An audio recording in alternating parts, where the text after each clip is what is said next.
The following is an exclusive presentation of WI Garden Media, the voice of Garden Talk Radio.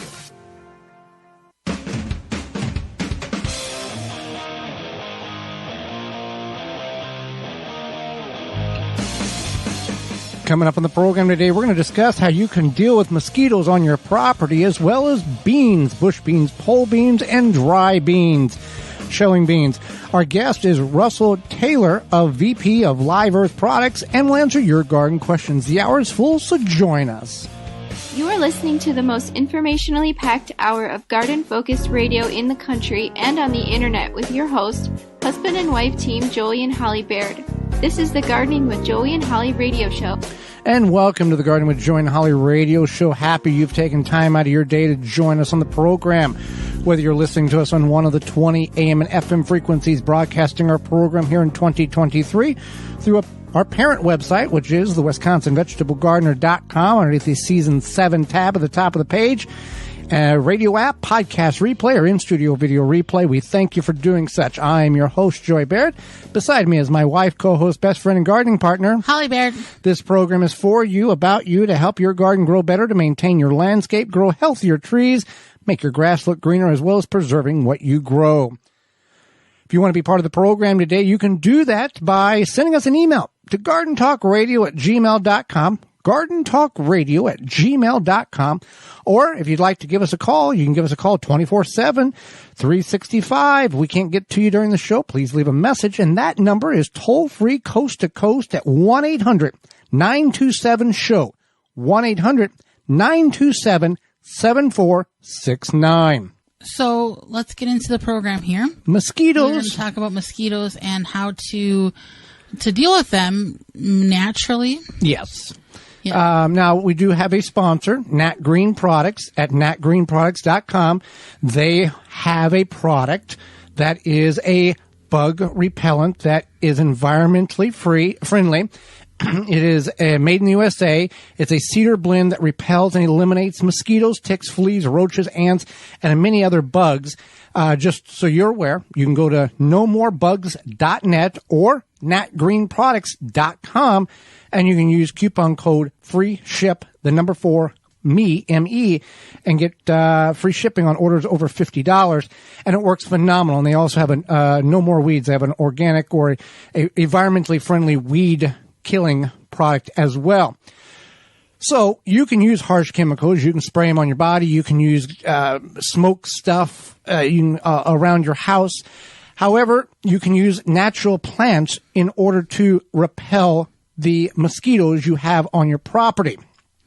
Right. And so in some of these, it's not just necessarily about planting them, but it's also maybe applying it to your body kind of having the dried plants around. The main first defense of getting control of the mosquito population is to remove anything or dump anything out that has standing water. A droplet or a spoonful, a tablespoon of water can house hundreds of mosquito eggs, whether that's in a toy that's been flipped upside down and water has congregated there, or if in tires or anywhere else that may have stagnant water. This is where this is how they reproduce. Right. And a lot of people don't realize this because they think, it's just a little... It's not a swamp. It's not a swamp. It's a small little tire or a small, like the lid to maybe a sandbox or something. They don't think about those types of things. But because of that, then you would have more mosquitoes. And then another thing you can do is keep your grass cut short. Right. And that will make a difference too. And you might think, well, I don't like my grass looking that short, but when you got mosquitoes attacking you the minute you step outside, it's like which one would you prefer? Right. Now there are candles in which you can get citronella. Citronella is an ingredient by nature in many of these plants that we're going to talk about. But the application is not just you grow 7 of these plants, 7 lemongrasses around your property, and you're not going to have mosquitoes. The lemongrass, it has to be broke down into an oil or broken leaves to release that oil to rub on your clothing or rub on your skin, or take a wad of it and throw in your campfire in order to emit that oil or that fragrance in the air. Right. So the citronella is commonly known, if you grow it, as a mosquito plant. A lot of times you'll see that at a big box store.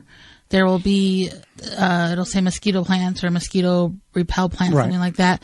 And it's actually a type of geranium. And then that's where the citronella scent comes from. Now, one of the easiest things in which we can grow is marigolds. Marigolds are easy to grow. They're an annual flower. They emit a smell that deters mosquitoes. This is one of these plants in which you don't have to break down, rub on your clothing. It will emit them. You can grow them in pots along the patio, wherever you want, but it helps keep bugs out. Marigolds are also a popular addition to the vegetable garden in order to bring bees in. Not so much to repel rabbits. That's another story for another day. Yeah, some people think that marigolds repel rabbits, and that's not the case. It's certain ones, blah, blah, blah. But in regards to the mosquitoes, it is efficient, and it does add a nice pop of color to your garden. I remember my grandparents growing up, they always planted marigolds along their walkways, and they were very colorful and bright. And now I'm wondering if they perhaps did that because of mosquitoes. Who knows? Right. And then another grouping is rosemary, thyme, and basil.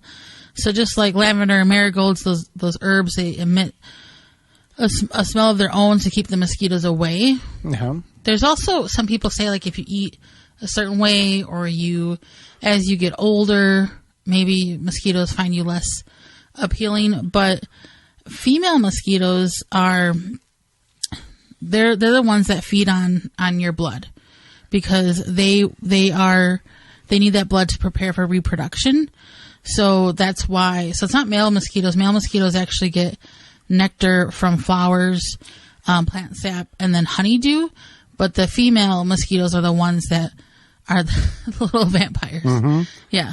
Some research shows that extraction from plants such as marigolds, lemongrass, catnip, lavender, rosemary, garlic, basil, thyme may offer some level of repellent. But remember that it's not the plant necessarily, that it's not planting it, but it's the addition. These things have been tested because of the oils, not because they've grown all these plants in an area and the bugs don't go to them. Right. And you can rub the like basil. You can take and break it up and rub it on your skin. You can rub it on your clothes. Rosemary is another one. People will take rosemary spheres, limbs, and put in their campfire, and that smoke will kind of cascade over the property. I mean, these all are pretty plants and all beneficial, not just to repel mosquitoes as well. Right. Now, I'm going to put a caveat here, because I think it's important that it's good to maybe find a plant alternative to using something like bug spray on your skin, your body, etc. Well, Nat Green Products is all natural, and it's safe for you, your pets. Right. Yeah. But what I'm the also... chemical stuff is what you're referring to. Right. Yeah. I'm not talking about natural bug repellent. I'm talking about the stuff in the aerosol can. Yeah, that has usually DEET in it. Right. I will recommend, because the tick population continues to be high in the woods in many areas of the country, that if you are going to hike or spend a long amount of time in the woods, especially, I think tick season is typically from late spring to fall. You want to be aware of that, and same thing for your pets. Don't spray DEET on your pets. But on yourself, just keep in mind that yes, it is beneficial if you are just like hanging on your backyard to use something like Nat Green Products or plant some of these plants. But if you are in an area that is a high chance for ticks, keep that in mind, that it's okay to use those products. Right. Yeah, just for your own safety. So other plants in which you can grow, but you use them for the breaking up of the leaves, and then you lay them around the door of your house, or you can put them on you can make oils out of them. You can rub on your clothes. Sage is another one. Mint is another very good one. Bee balm is another one in which you can do just basil, any fragrance of basil. Rosemary we talked about. Cat mint is another one that you don't necessarily have to break up. The aroma of the catnip, or the cat mint, if I'm remembering correctly, can emit the aroma without having to utilize that in an oil base. Right. So those are some different options for you in regards to some dried plants, etc. And I think the biggest thing is that to be smart, you can grow these plants or whatever, but think about, like we mentioned before, with the standing water. Same thing if you're going to go to a park or something. Maybe you don't hang out if there's a pond that has standing water. Right. Maybe don't go hang out right by the pond. Especially it seems like these mosquitoes tend to come around in the evening times or whatever. Keep that in mind, and that's where they're going to be. And then do your research and figure out, perhaps, I know there's like things that talk about different blood types, etc. Maybe you're one of those people and you're just prone to mosquitoes liking you more. I'm not really sure about that, but definitely think about yourself, where you're going, what you're doing, and how to just kind of stay away from mosquitoes too. There you go. Well, what you don't want to stay away from is waltonsinc.com. They have all the supplies that you need for your backyard barbecue or your butchering processes. Yeah, Walton's Inc. We know you care about where your food comes from. Canning, preserving fruits and vegetables is great, but what about the meat? At Walton's, you can get everything you need from seasoning equipment, supplies to make sausage, jerky, etc., snack sticks. And then there's meatgistics.com to help educate people on the hows and whys of meat processing, as well as a community of almost 15,000 users who will help give their opinion and guidance on meat processing issues. At Walton's, they have decades of experience from the meat processing industry to bring the information to the home processor. They have stuffers, mixers, meat grinders, spices, seasonings, etc. I just made chili again this week and used some good old Walton spices. So they have everything but the meat. You can go to waltonsinc.com, meatgistics.com. At waltonsinc.com, you can use code GROW50 to save 10% off your orders of $50 or more. When we come back, beans, bush beans, pole beans, dry shelling beans. We'll cover all of that. You're tuned in to the Gardening with Joey and Holly radio show. Have a garden question? Give Joey and Holly a call now or anytime 24/7. Just dial 1-800-927-SHOW. If you can't get through, leave a message and they will call you back. Call now 1-800-927-SHOW. Grip 6 produces American-made products with sleek designs and quality materials. Based and manufactured in Utah, they have high-quality and durable products to last a lifetime. They are built beyond tough. The wallets are low-profile, made out of high-quality aluminum, and options to upgrade. Access your cards and cash without bulk. Guaranteed to last a lifetime. It's the last wallet you'll ever need. Your traditional wallet is big and bulky and not easy to access the cards you need conveniently. Grip 6 has a quick array access for your cards. You can also add money bands for cash, more cards, business cards, and more. Variable capacity for minimalists or maximalists. Lightweight, sleek, and no wallet bulk in your pocket while gardening, working outside, or enjoying the great outdoors. Designed and manufactured in-house for best results and quality every time. When you purchase from Grip 6, you're supporting long life cycle products and American-made manufacturing. Check out their belts, wallets, and socks at grip6.com. Use code RADIO15 to save 15% off at grip6.com. Goodbye, biting bugs and plant invaders. No More Bugs by Naturally Green Products is your answer. A product pioneered by the USDA in 14 years in business, No More Bugs has been a favorite by consumers across the country. More than a repellent, it is safe for you, your plants, pets, and home. Visit nomorebugs.net.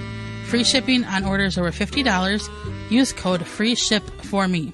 Make watering easy. DripWorks provides quality drip irrigation supplies and equipment to gardeners just like you for all your growing needs across the U.S. and Canada. Purchase online at dripworks.com. Going on vacation and can't find a plant sitter? Check out Tree Diaper. It can provide perfect soil moisture for plants for weeks, even months. Use coupon code GARDEN15 to save 15% off at treediaper.com. Deer Defeat is an all-natural based animal repellent to keep deer and rabbits away from your valuable plants that is odorless after 30 minutes and dries clear. It creates a continuous, invisible shield to protect your plants. Works for 30 days through rain, snow, and freeze. Will not clog your sprayer. Apply to your property without environmental damage. You can spray directly onto your plants up to flowering, then apply around your plants to continue protection. No need to reapply. Money back guarantee. To purchase, go to deerdefeat.com and use coupon code RADIO to save 10% off your order. Aqua-Mart.com has everything you need for eye-pleasing outdoor water features on your property. For over 25 years, we've been creating and field testing beautiful water features in order to provide you with the most reliable products and best value in the industry. From easy-to-install pond and water fill kits to pumps, fish food, and more, you'll find everything you need to install and maintain a naturally balanced water feature in your yard. Make your backyard a true oasis and maintain it well. Visit aqua-mart.com to shop for all your needs. The Gardening with Joy and Holly radio show is brought to you by the following: Chapin Manufacturing Incorporated, Aqua-Mart, Soil Savvy, Wind River Chimes, Wisconsin Greenhouse Company, Pro Plugger, Deer Defeat, Dripping Springs Oyas, Phylum Bioproducts. Find all sponsors at the WisconsinVegetableGardener.com and thank them for their support. Welcome back to the Gardening with Joe and Holly radio show. Thank you for being with us today.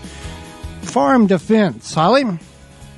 Farm and Garden, the ultimate comfort. Farmer's Defense has lightweight and durable sleeves made to protect you against the elements while farming.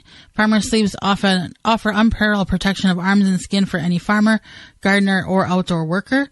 Say goodbye to irritated skin and sunburns in the garden. Their sleeves offer cooling comfort and protection against the elements outdoors. An alternative to thick clothing, Farmer's Defense is made of wicking material with UBF protection factor of 50+ to protect you from allergens and scratches. To find all their great products and more, you can visit farmersdefense.com. Well, yes, we are, speaking of picking things in the garden, if you have a successful bean harvest, you can wear your Farmer's Defense for the bean harvest if you need to. There's many different types of beans in which you can grow. Most commonly, for many of us backyard gardeners, it is bush beans or pole beans. There is a difference. They produce the same quality or type of bean in most cases. Now, with bush beans, you've got the green bean that we're all known of and familiar with. You've got a yellow or golden pod bean, and then you have a purple pod bean. The purple pod bean, when cooked, turns to green. It loses its pigment. Now, bush beans can take 40 to 60 days to reach a pickable state. And if kept watered and harvested, they will continue to produce all the way to the end of frost.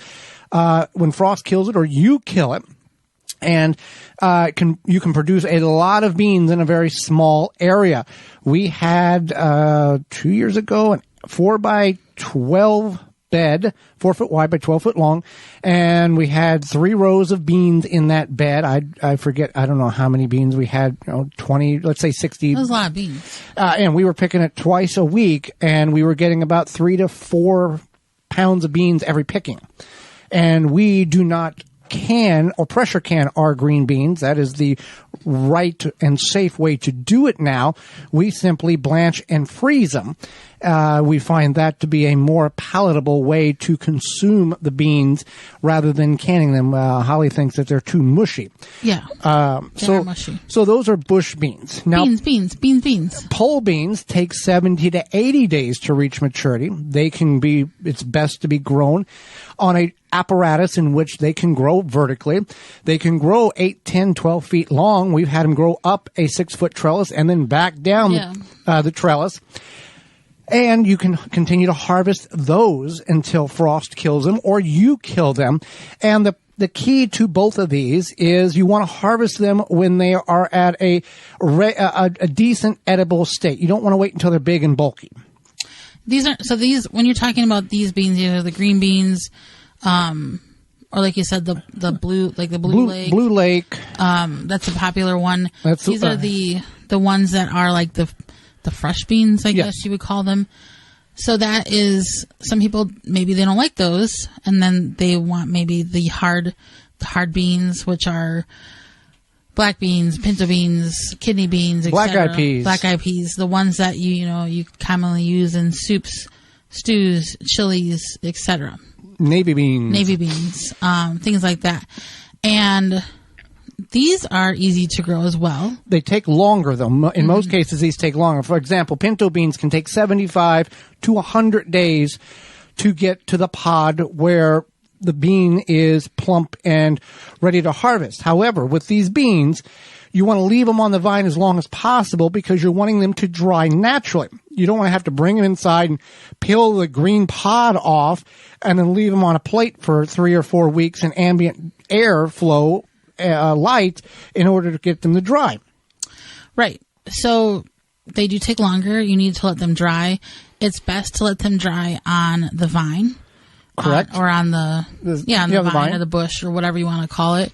And then once they are dried, you can go ahead and harvest them, and then you have to remove them from the I can't think of the word. Shell. The shell. There you go. Pod, whatever you want to call it. And beans are really having, hard shell beans especially, are really having kind of a glow up. A lot of people are learning that because of their nutrition density, they're very good for you, which people have always known for years, but now people are also discovering this, and it is a really good way to have a vegetable-based, plant-based protein, and they're not expensive to grow. Well, the thing with the hard shell beans, your pintos, your kidney and all that, you've got to grow a lot of beans in order to get some volume.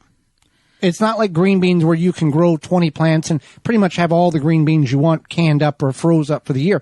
If you grow 20 plants of kidney beans or pinto beans or fill in the blank, northern white beans, you've got to have a lot of beans in order to fill a quart jar or a half-gallon jar or a gallon jar. Right. And with that being said, you can buy a pound of beans, dried beans, hard shell beans, for like less than $2. Less than you can a can of the same variety?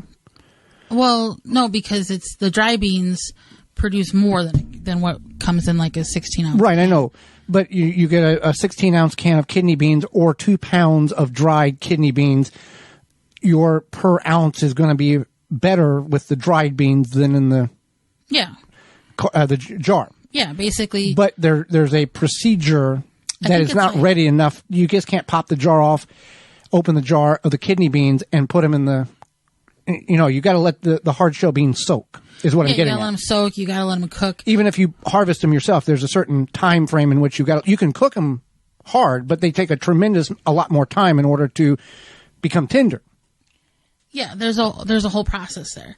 So I'm just saying that if you are limited on plant space. Yeah. Grow the green beans and the pole beans, and buy the kidney and buy the dry shell. That's what I'm saying. Yeah, okay. If you're like, I'm going to grow for harvest, you can grow for harvest, but maybe you want to grow something else for harvest.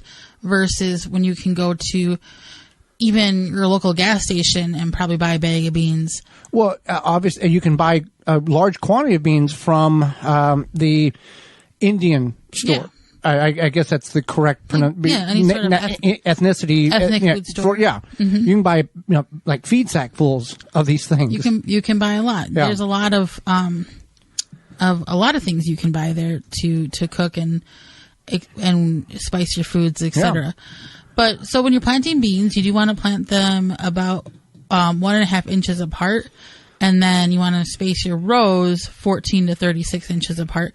So I would say you could probably get it with like a foot. Yeah, foot. That seems more like for if you're planting a field of them with agricultural planter.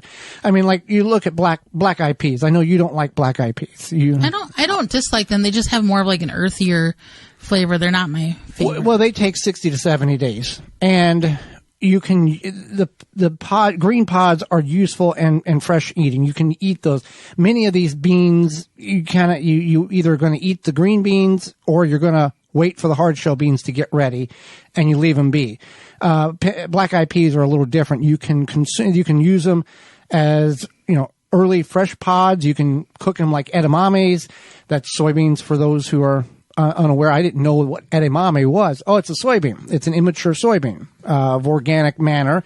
If you're in a farm situation, you can take some of those soybeans that are not organic and make edamame out of them before they start turning. Right, and that's another. Edamame is a very high source of protein as well, so that's something to keep in mind when you are growing anything, whether it be the green beans, the pole beans, bush beans, whatever.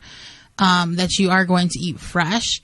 You do want to harvest them once they get about, I don't know, like 2 to 3 inches long, 3 inches long. You don't want them big, bulky, and thick with that seed in there. Yeah, they get like kind of earthy. They get kind of chewy, kind of woody, I guess you could say. And if you leave them at that point, most of the time the plant is really not very happy to try to produce more if you harvest them, because they've already figured out that we've made 17 pods on this plant of 4 beans in each pod, and we're ready to go to reproduce next year. We're done. You got to keep harvesting when they are of a almost immature state. I'm also going to advise you not to have a gardening partner who is colorblind and can't see the beans. That's not me. That's you. Yeah, I know. That's me. Okay. So, well, you're not colorblind, but it's hard to see the green on the green. No, I am green colorblind. Green colorblind. Yeah, so that's why they blend in. So that's why we grow the yellow and the purple ones. I think they're not called purple. They're called royalty. Beans. But just for the disclaimer, they turn the yellow beans will stay yellow. Yes. The purple beans turn green when you cook them. Yeah, right. Yeah. Well, whenever if you're choosing to, I would choose to grow. We grow both pole beans and bush beans in our garden. And we try to grow as many as possible because fresh beans are extremely costly, even in a in a normal year, they're very costly to purchase. Even at some of the cheaper grocery stores, they're like $3 a pound. Right. And we, if you continue to harvest and keep the water to them, you can get 3 pounds a week, after 60 days, and just continue to harvest and harvest and harvest until the point where you're not happy that you have to harvest more green. And then you can leave them on the vine and let them fully mature, save the seeds, and plant them next year. That year, what was that, 2 years ago? I think that was 2020. Did we? Oh, that year. That year. Uh-huh. Was it a particularly wet year that year? I can't remember. That was the first year that we had always been told, and we'd always just done it where they were bush beans will grow 40 to 60 days to grow. We got that. They mature and you start harvesting. Understood that. We continued to harvest and continue to keep the water on them, and they continued to produce. We were always told after about 2 or 3 weeks, they're done, they're not going to do any more, end of story, pull them up, get rid of them. They continued to produce because we kept the water and kept harvesting them. That's why we had so many beans that year. Oh, okay. Yes. Yeah.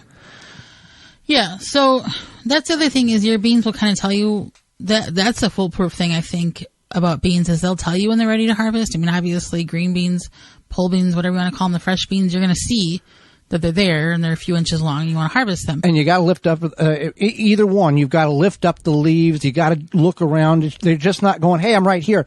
There's layers of them. Mm-hmm. And then the dry beans, they will dry and they'll kind of rattle in the pod and you'll know that they're ready.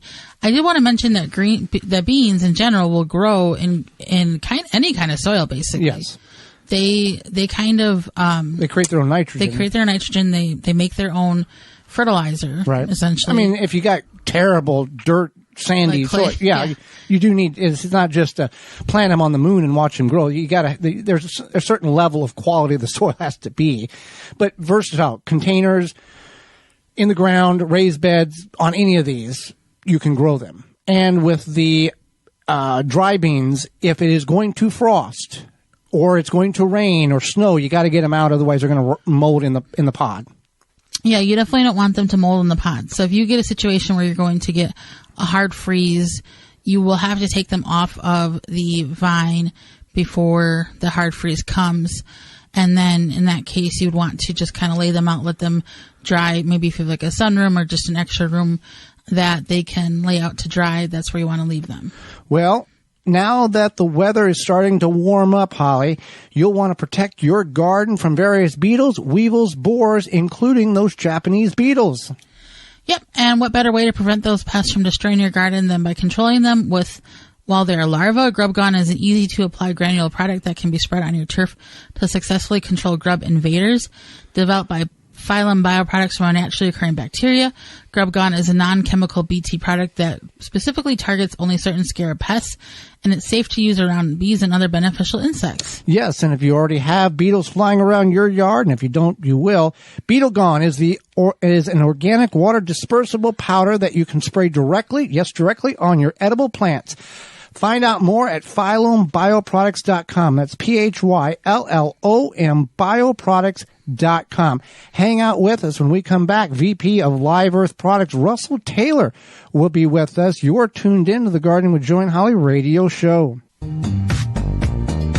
Got a question for Joey and Holly? Send it via email anytime to gardentalkradio@gmail.com.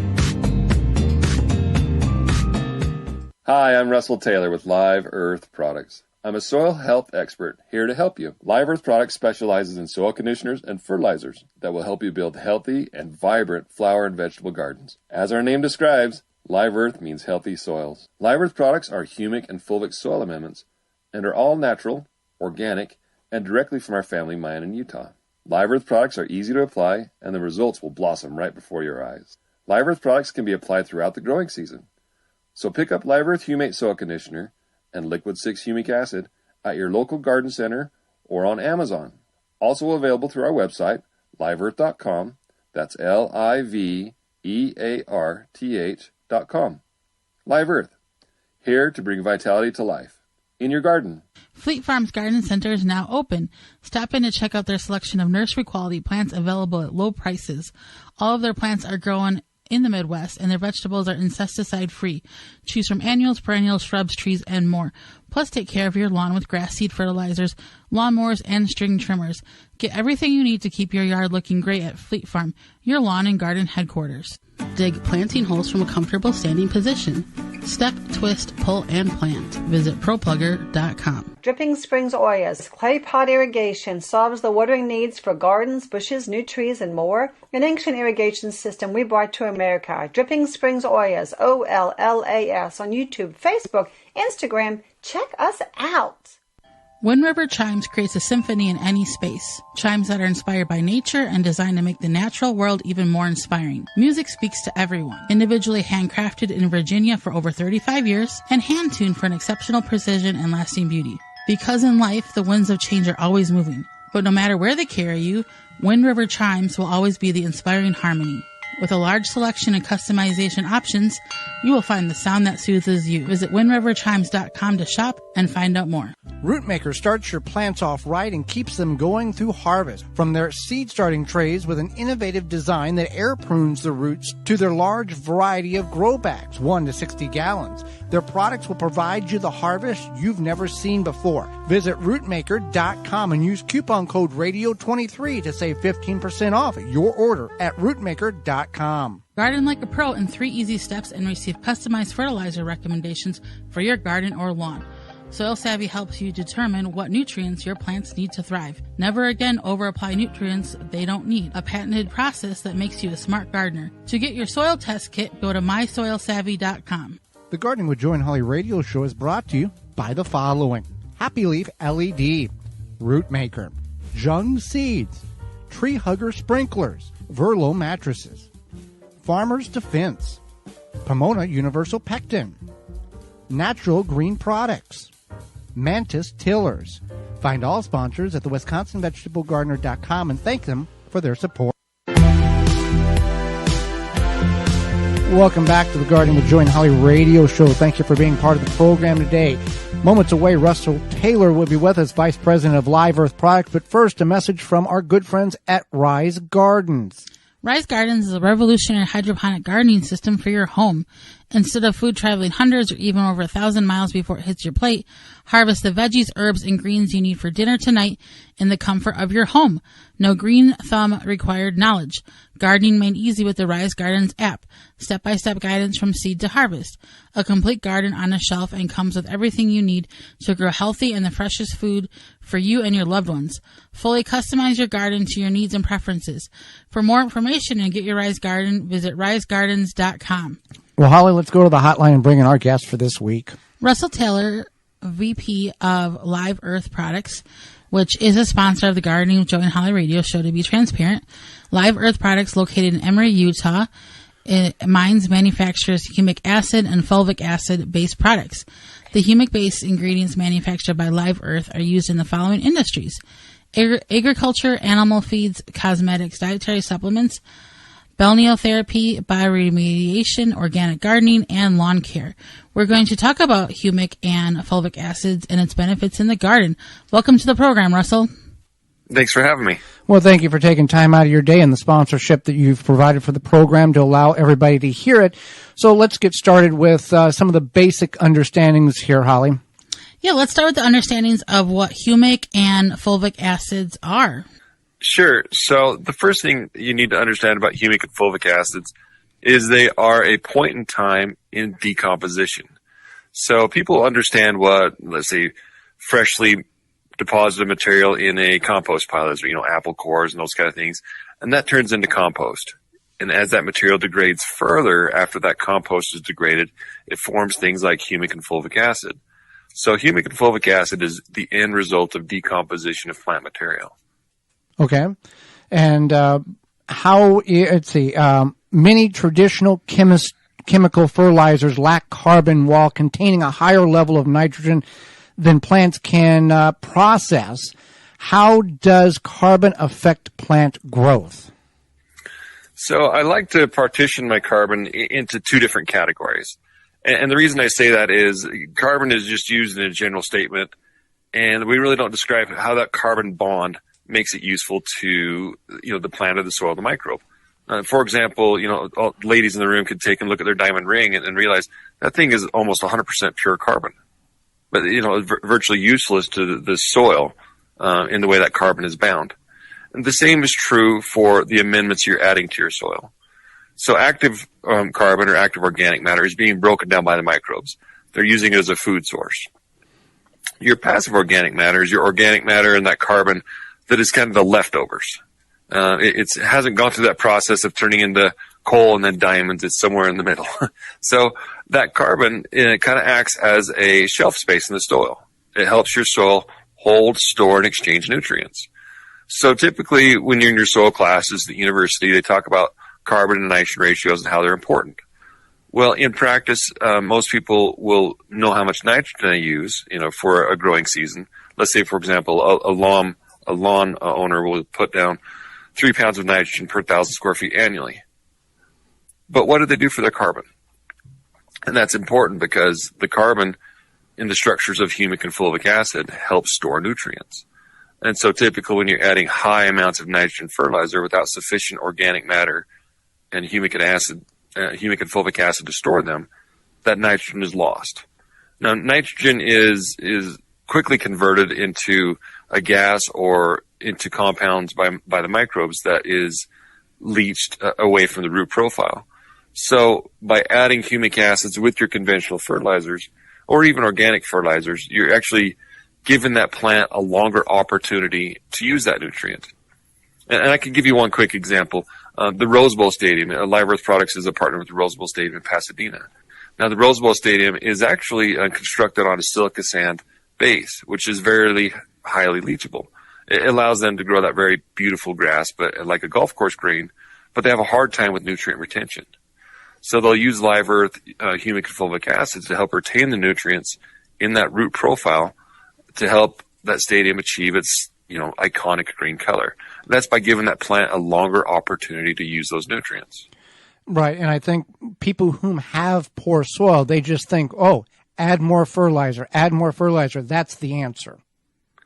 Yeah, and that's really problematic. It's like the best example I can give people is imagine drinking from a fire hose, getting all your water for the month in one shot. Both inefficient, painful, and not the best way to get your water.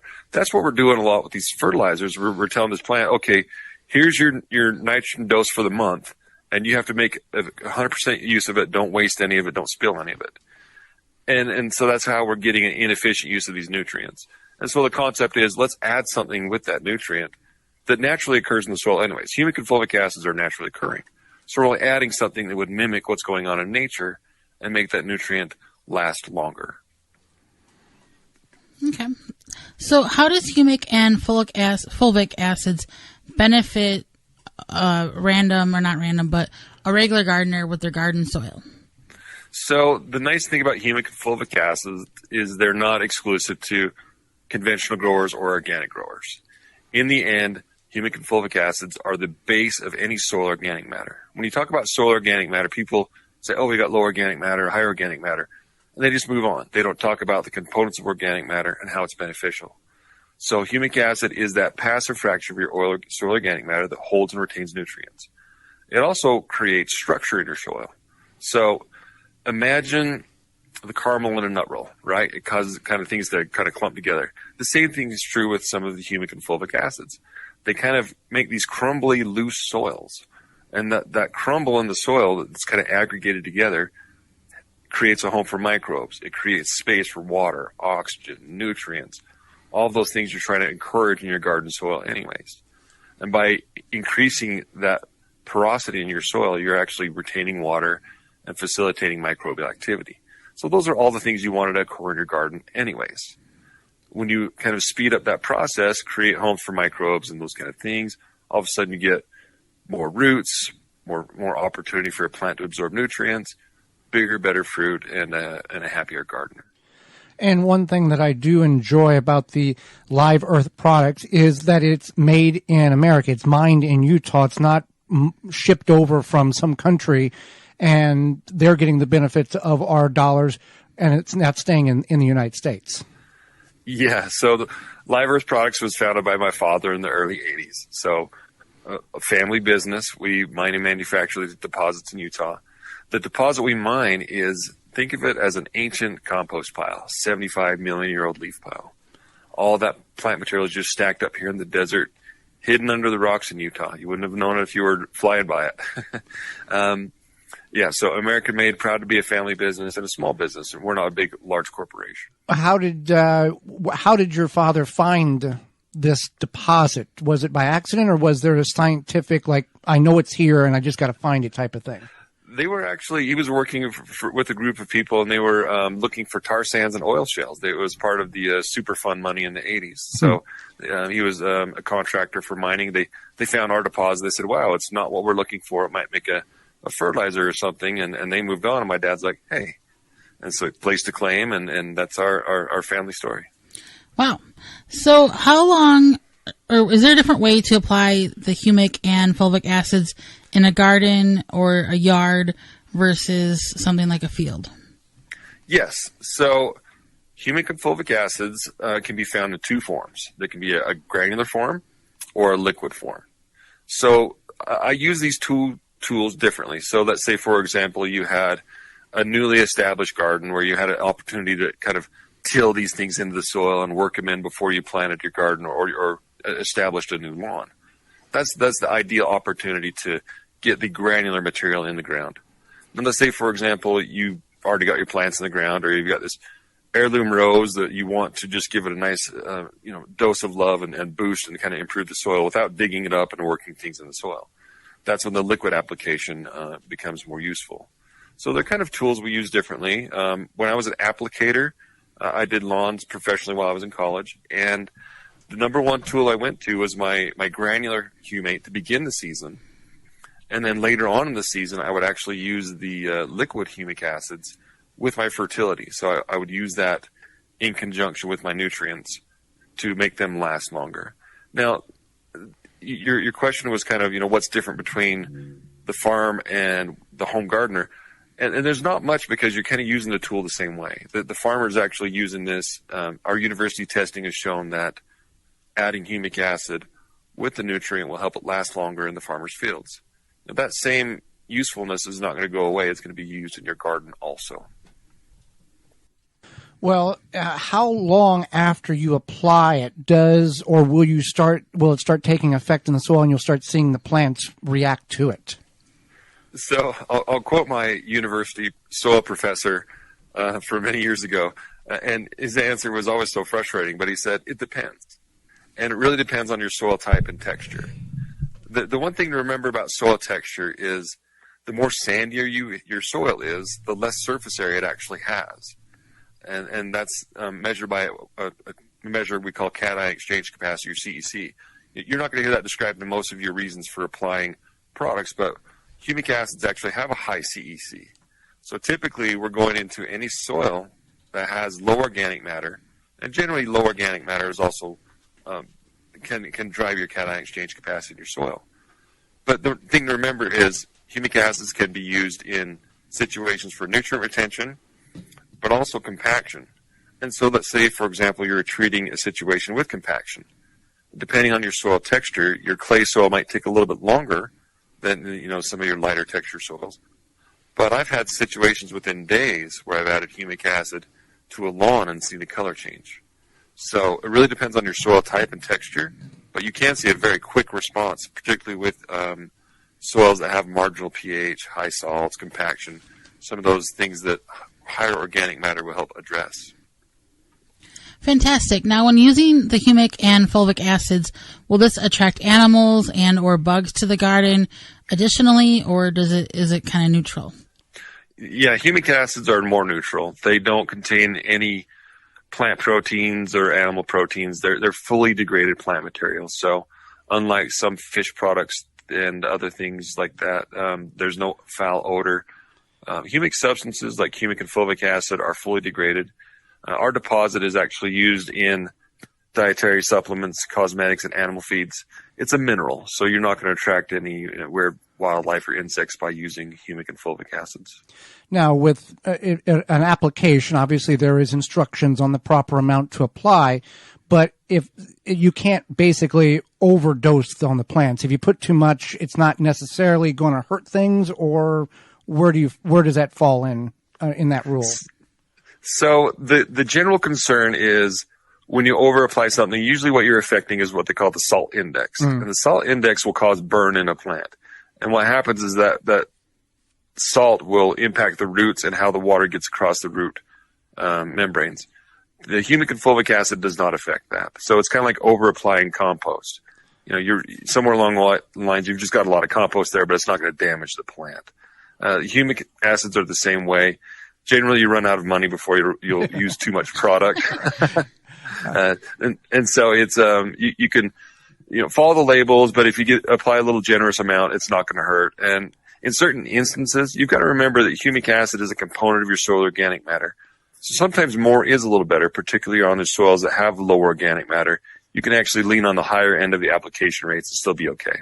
Now, are we looking at applications multiple times a year, or depends on the growing season or what you're growing, or what do we do on that?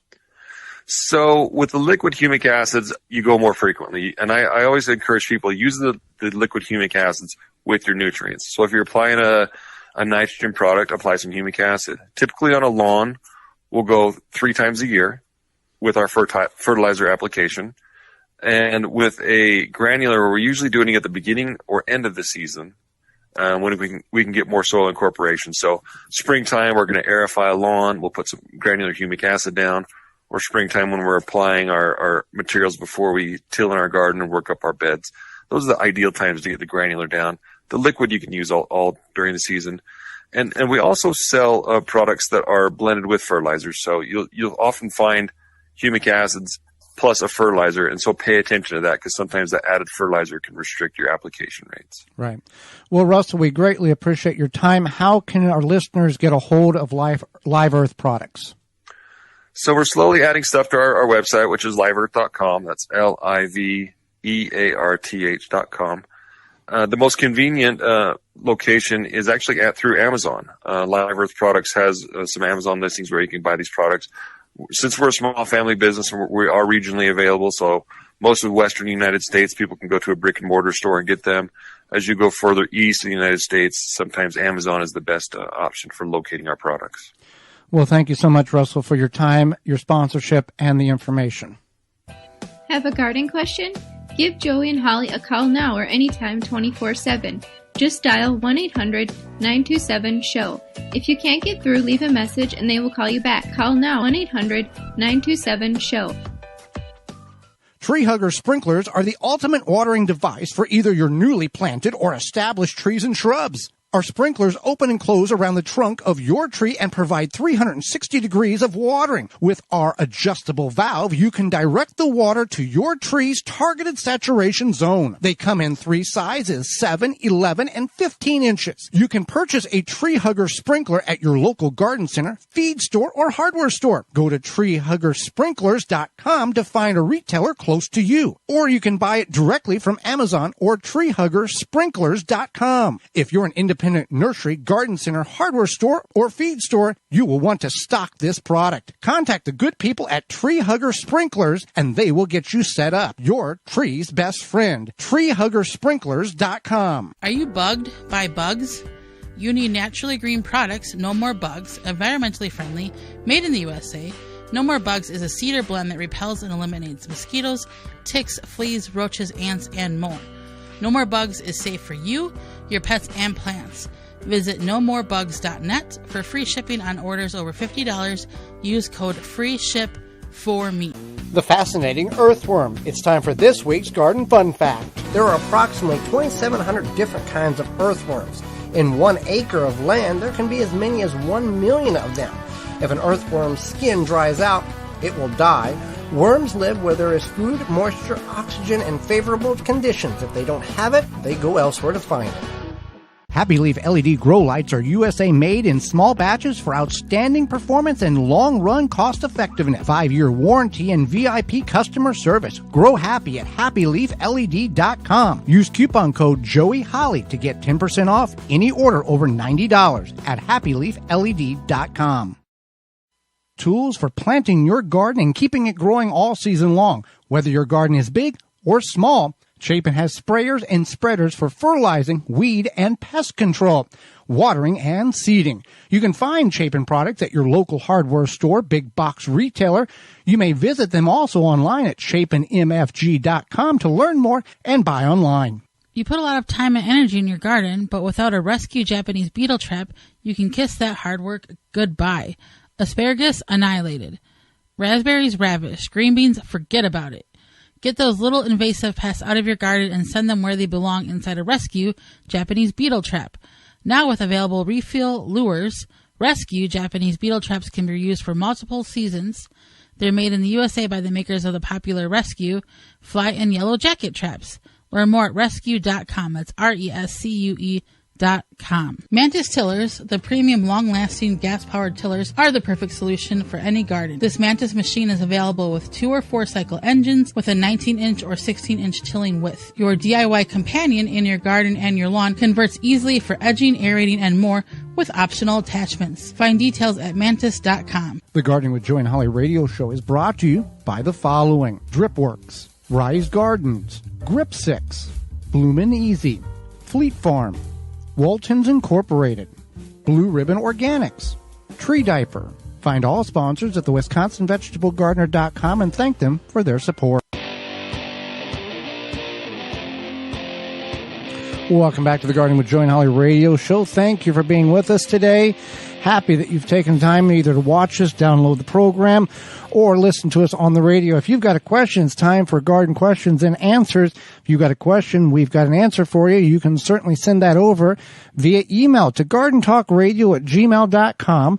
That's gardentalkradio@gmail.com. Or you can give us a call toll free coast to coast at 1-800-927-SHOW. That's 1-800-927-7469. This question is sponsored by Fleet Farm and FleetFarm.com.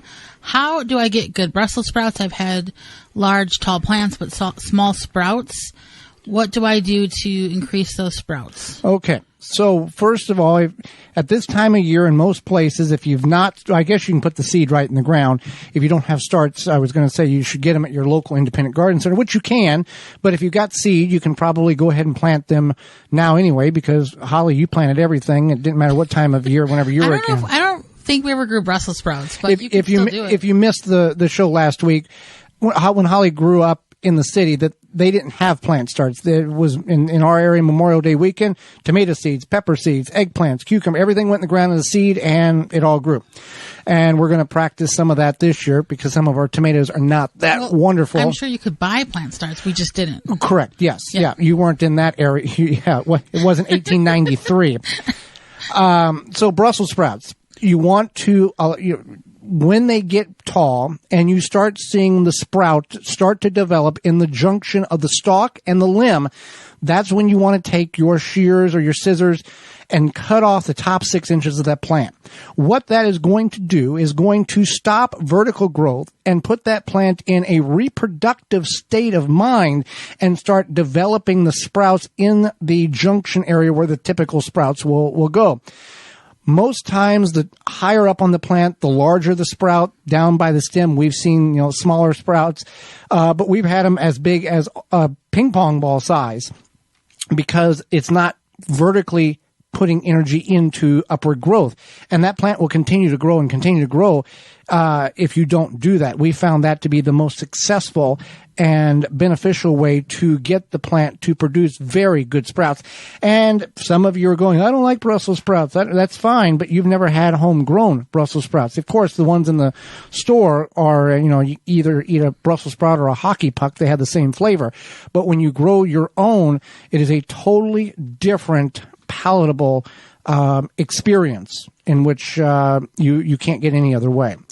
All right, Holly. Let's see here. All right, Holly, let's go to the hotline. We had a call come in from Colorado. They listened to our show on the Roar of the Rockies, KHNC 1360 AM, and they didn't leave a name, but they left a question. Hi, it's the first time I'm listening. I'm calling from Colorado. If you would kindly give us some hints how to get the raspberries larger and the appropriate fertilizer to use. All right. Well, we appreciate the phone call. You can do that at 1-800-927-SHOW. Raspberries, getting them bigger. Now, with raspberries, Holly, they are a perennial. They will come back year after year. And some people have the misunderstanding that, it's in the ground. It's okay. I don't have to water that. Yeah, a lot of people, because they are perennials and it survived this long. They kind of view them maybe as like trees, yes. I guess, or like their own bushes along their landscape. And that's not the worst thing to assume. It's not your mistake you think that. It's just part of our understanding. Yeah, it makes sense. But you want to give them lots of water. You want to feed them, give them compost. There are different varieties, raspberry feeding fertilizer that you can find. It would say like berry bush fertilizer, etc. That you can find. Just make sure that you are following the directions when you do feed them. The other thing is that sometimes it does take a couple years for them to produce fully. So maybe you have had the planted for a couple of years. There may be more raspberries that come in next season. So the biggest thing, though, is definitely to water. You want to make sure that you feed them or put some compost around the base of the plants.